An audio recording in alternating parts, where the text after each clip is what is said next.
beg to move that the total provision of rupees 20 crore supplementary demand number 2 under head 2013 Council of Ministers 2052 Secretariat General Services etc. at page 3 of the list of the supplementary demand be reduced by rupees 100, that is, the amount of the whole supplementary demand of rupees 20 crore do stand reduced by 100. Motion moved. Now you may initiate discussion. Mr. Speaker, sir, I would like to be very brief in my submission with the sole intention of getting the information that is felt needed in order to ensure that the money that is sought for in the supplementary demand, the House has a clarity in respect to the manner of its implementation and the resultant outcome thereof. Mr. Speaker, sir, here I would like to dwell only on this part pertaining to the amount proposed as an additional requirement under the supplementary demand for additional payment that will be required for funding the programs under CMSDF, Chief Minister's Special Development Fund. Now, we may all recollect that this particular scheme was designed in order to create an enabling environment for the Office of the Chief Minister to respond to various demands that come across. Various other stakeholders across the state do approach the Chief Minister and the MLAs, the ministers. So it's a funneling provision for ensuring that all such demands can be looked into and examined. And earlier, that's why there was a segregation in terms of the allocation of fund for urban area and rural area. Therefore, the names, the nomenclatures were defined as Chief Minister's Special Rural Development Fund and Chief Minister's Special Urban Development Fund. Now this has been subsumed and or rather amalgamated to nomenclature it as Chief Minister's Special Development Fund. Now, when we look at this amalgamation and the fallout thereof is that we are not able to look at as to how much money is actually being spent under this available provision of the scheme or intervention of the government for the rural area and the urban area. The segregation is not there.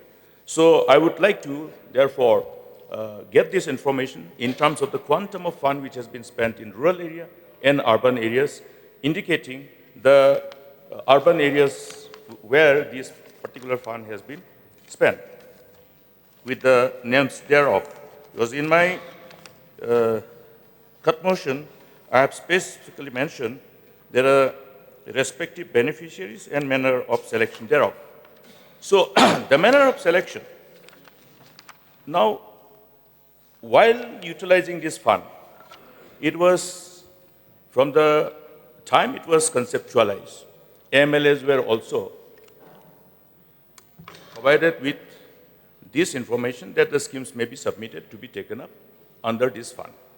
A special information used to be given to the respective members of this August House about the likely allocation of fund for the specific financial year so that the MLS can take advantage of this program and respond to various demands that come through the respective MLS.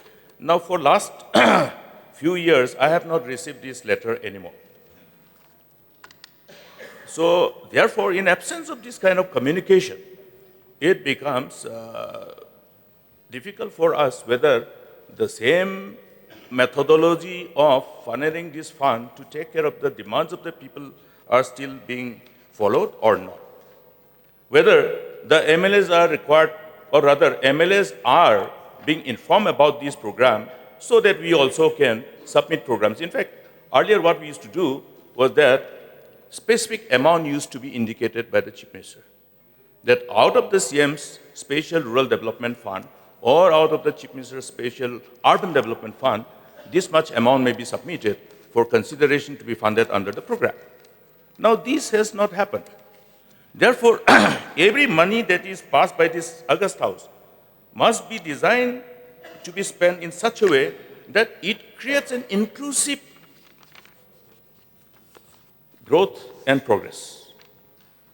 Now, without the involvement of the members of this August House, it becomes very difficult. And there is a likelihood of some conflict in terms of the submission of programs. Now, MLS must be able to know that, okay, if this particular fund is coming from this source of fund, which is budgeted and which is funded by the government from the public exchequer, then we can appropriately design our program and support our schemes accordingly. But sometimes we see that the program which the MLS out of whatever fund is available, when we want to implement, some funds are actually already provided from different programs. So there is lack of this integration of information made available to the MLS. Now, I can see many of the schemes which were supported under this fund. But how it is being done is very important. Is it being weaponized to only get political mileage? To look at, selective beneficiaries? And how the process of implementation is being carried out? Whether the programs, when implemented, the beneficiaries who are assigned with the responsibility of implementation, how are the beneficiaries selected? We know that the beneficiaries selection is more or less based on the felt need, but at the same time, it will be only important for the House to know the manner of implementation and the manner of selection of these programs, and all the beneficiaries who have so far benefited with the respective names of the scheme, and to give a clarity on whether the Office of the Chief Minister has informed the MLS to, as it was practiced earlier, to submit programs to be supported under this program. So with this brief submission, I hope I will have a complete clarity in as far as this particular demand for supplementary grant is concerned. And at the same time, over and above these 15 crores, which is proposed for this particular CMSDF, what is the total amount that was supported under the normal budgetary exercise? Because this is over and above whatever was already made available for this program. So what is the total projected outgo in as far as this program is concerned? What was the total amount which was originally voted by the House? And the need for this additional amount, including the information that I have sought for. With these few words, Mr. Speaker, sir, I move this motion.